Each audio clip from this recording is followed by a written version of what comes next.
Hey, what's up, everybody? BDL 44 coming at you with another video. All right, fresh off the wake up, getting up, working on NBA reaction videos. Of course, last night the Memphis Grizzlies did defeat the Dallas Mavericks despite Anthony Davis having a 40-point game against my prediction as usual for the play-in tournament. I was terrible with my predictions there. So hopefully I'll be a little better in these series predictions. OKC versus Memphis. The series starts tomorrow, fresh and early.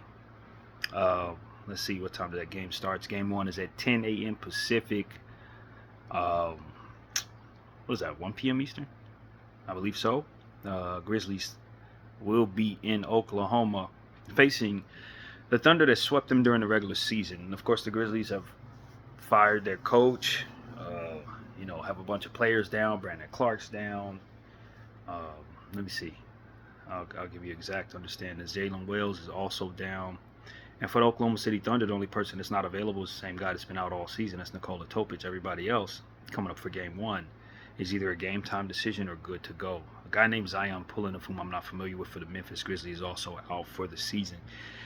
But that's what's going on. I just wonder if Memphis can get a game in this series, to be completely honest with you. I don't think anybody's going to pick them. It would probably be the upset of the playoffs if for some reason Memphis did overcome the 68-14 Oklahoma City Thunder. In fact, it wouldn't be the upset of the playoffs. It'd be one of the upsets of all time, really, to be completely honest with you, given where Memphis is at. Now, you wouldn't have said that about the Memphis Grizzlies at the start of the season. In fact, I thought the Memphis Grizzlies were damn good. I thought they were coming out of the West. How wrong was I?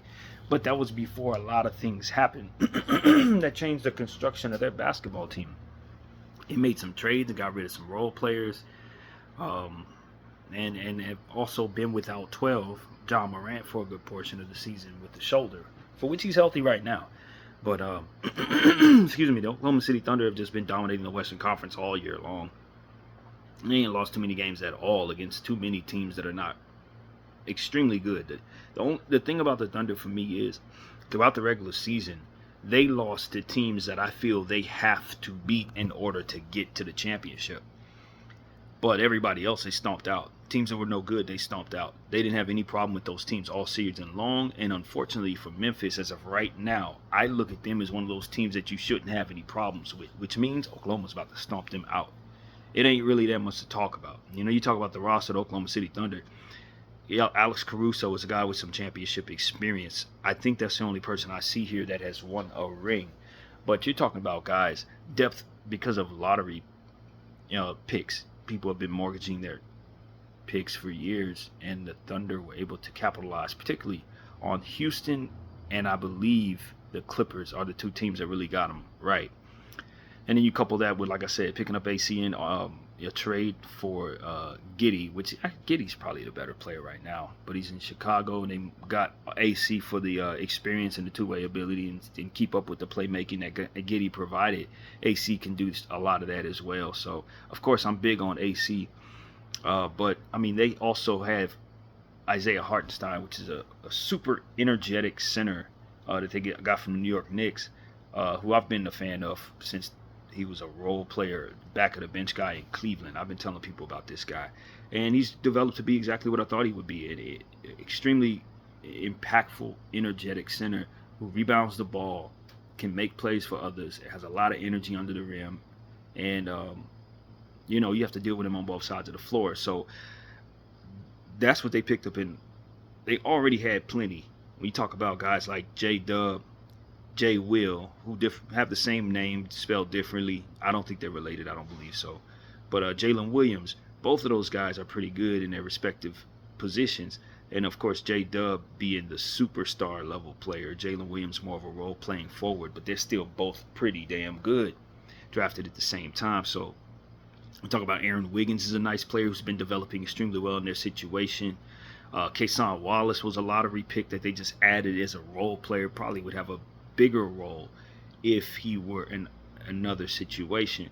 His brother also plays for Atlanta, had a really good game at the finals game of the season, broke some type of record. So you got the Wallace brothers out there, and the better of the two is right here in OKC.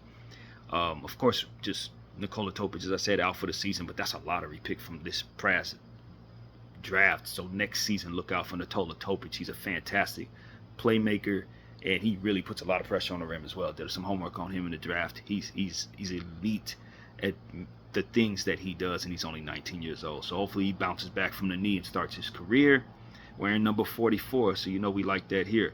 A.J. Mitchell, another rookie from that draft who's pretty good on the back of this bench. Dylan Jones is another decorated second-round guy from this past draft. I mean, they just keep adding on. Isaiah Joe has developed extremely well as a long-distance shooter.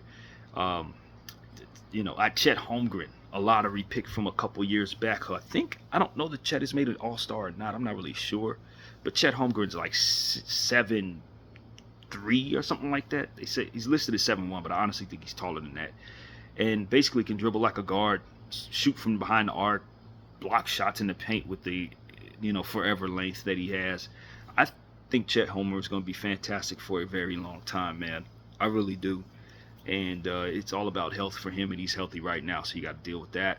Shai Gilgeous-Alexander may be your MVP, only 26 years of age. A guy from the Clippers.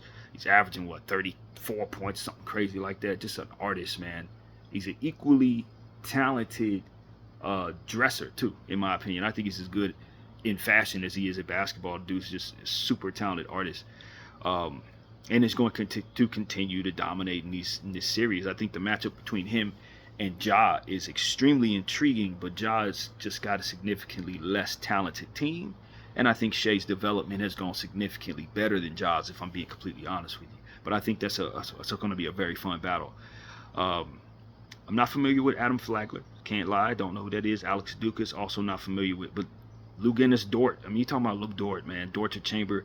I'm not a huge fan of the Dortcher Chamber, only because I think he takes a lot away from you with his three-point shooting when it's not falling. But he is one of the better defenders out there, and it's going to put a lot of pressure on a guy like Desmond Bane.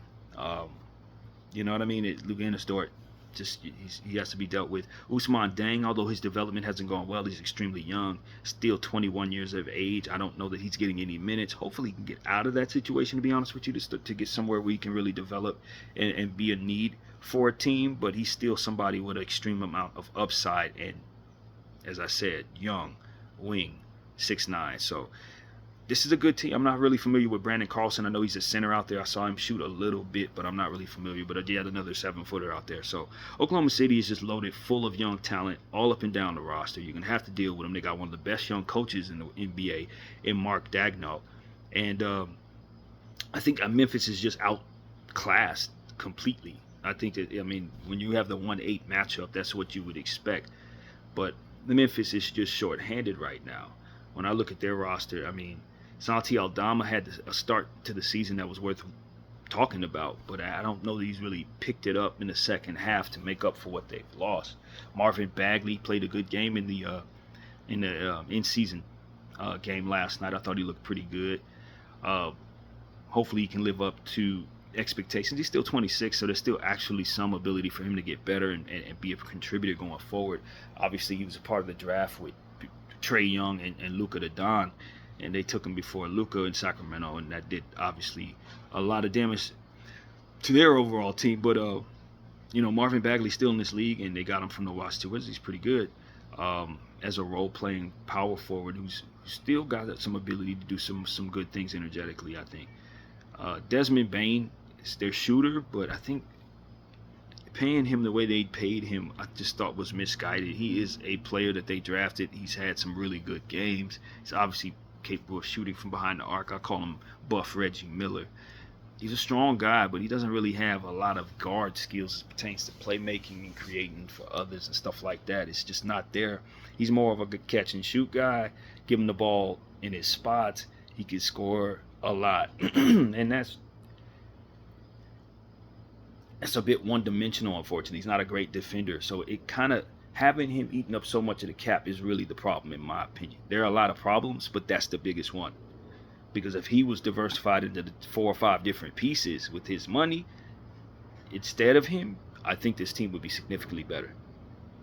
And you might be able to find the production he gives you in a more affordable piece. So I think shopping him in the offseason is probably something they should consider, but I don't think anybody's going to take on that contract. I really don't. Of course, Brandon Clark is a fantastic player, but he's out for the season.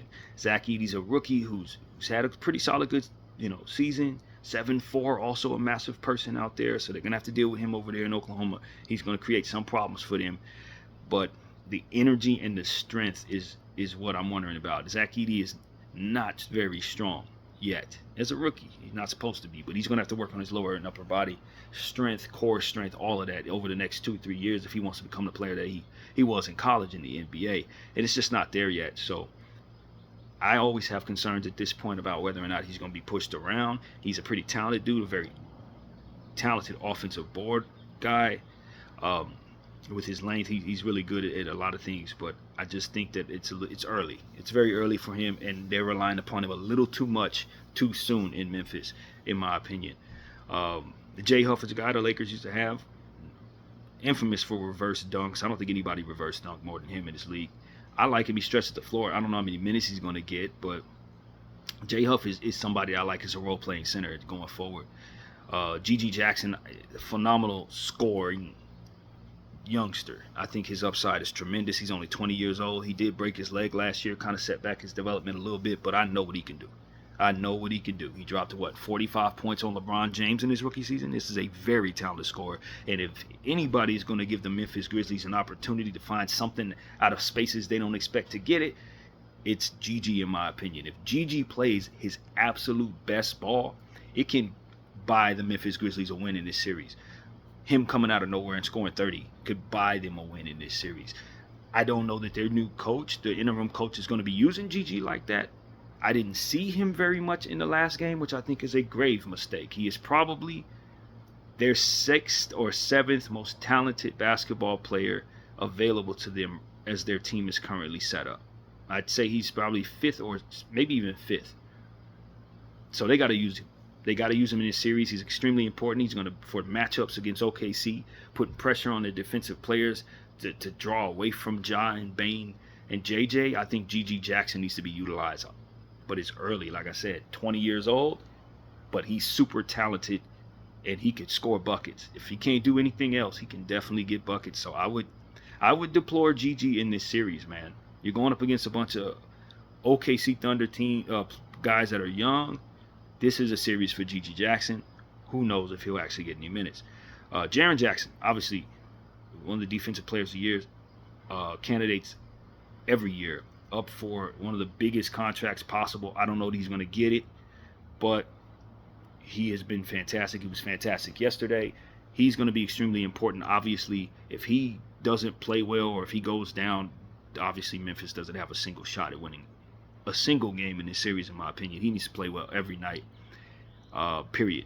And so he's expected to do that, and I think he's a good bet to do that. Yuri Kawamura is a guard on their team that I really like as well. A fantastic playmaker.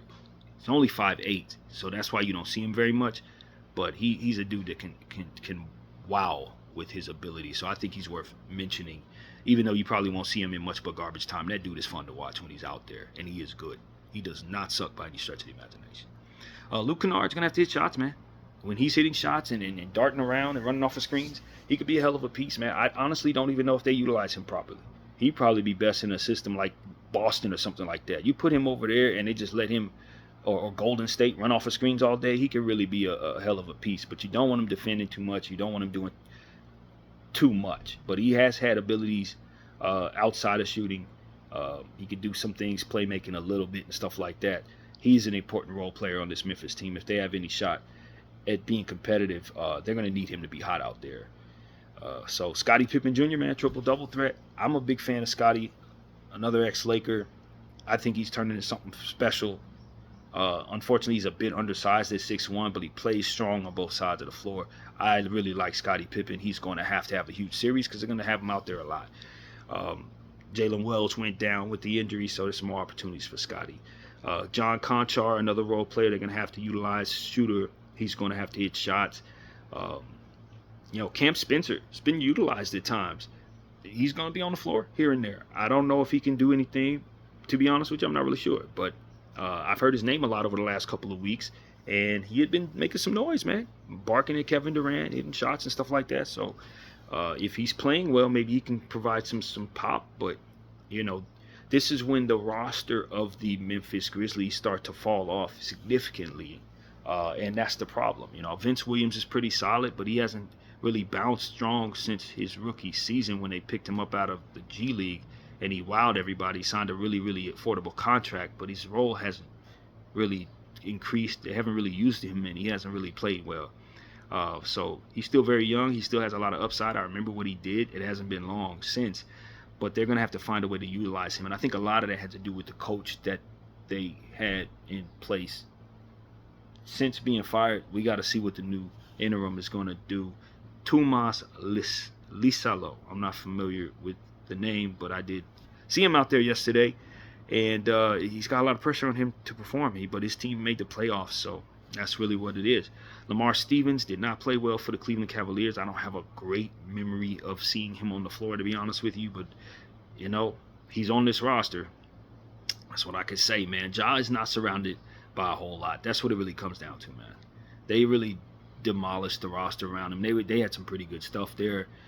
Jake LaRavia and obviously Marcus Smart. They really had some solid stuff going into the season that made me feel like this was a very strong club. But when you remove Brandon Clark, you remove those two. Jalen Wells not available. Now you see them having to lean on people they'd rather not lean on, some young players that they probably don't want on the floor too much. Bringing in Marvin Bagley. Now you're utilizing him a little more because Brandon's down. So you're just not leaning on incredible stuff, if I'm being completely honest with you. I don't think the roster is all that great. And this is why it's so important, in my opinion, that you invest in your depth. This is why it's also important to make sure you have certain types of vets. Because even though I'm a fan of young players, they got to be really, really good in order for them to be really, really impactful. Otherwise, they contribute to a shallow bench. And that's kind of the problem with this Memphis team. They have a shallow bench. And it's really because a lot of these guys are underdeveloped and not supposed to be that great when they do develop. So this is not a great team, man. It's just not. They got rid of some good stuff. Stuff hasn't really developed as well as it should. Ja Morant, in my opinion, hasn't developed as well as he should. Even though he is a star and he is extremely talented, the jump from where he was as a rookie to where he is now is not as good as some of the other guys of his caliber. And that is a big problem. That's a big problem, man. And so, like I said, when you look at that Desmond Bain contract, you got all these other issues, and then you got him slapped there with like $200 million contract. It's like, no, that you can't afford that. And so, yeah, man, it just is what it is. You got the best team in the Western Conference going up against one of the worst teams in this playoff situation, and you don't expect Memphis to be able to do too much. You really don't. I think they could. They have a scrappy history, a grit and grind history, but that's not what they got on this roster, man. That's not what's there. So I think they need to do an overhaul of their roster. Maybe not move on from some of their main pieces, but I would move Bain and some of these role players that they don't fit the grit and grind mold, and I think that is ultimately something that could hurt them more next year if they come back with some of these same people. You made the playoffs this year because you started the season with a pretty strong team. You're in the season with not a strong team. You can't start next season with not a strong team. So we'll see what happens with this Memphis Grizzlies team. I'm predicting this to be a sweep, to be honest with you. I just don't see Oklahoma City slipping at all against Memphis in this series. I really don't. We've seen situations where teams get a win, you know what I mean? Memphis could, shock the world and maybe get a victory somewhere, maybe one of the home games, you know what I mean, with their back against the wall maybe. But the way that Oklahoma City has been attacking teams all year long, and how precise and how much depth they have and how well they play on both sides of the floor, the length, the energy, the precision of their stars, the greatness of what the coach has been able to display with that unit. I just don't see them slipping at all against an interim coach in a roster that's not very good, man. It's a sweep in my mind. And I think that's pretty much all I have to say about this series. OKC in 4, BDF 44. I thank you all for watching. I'm out.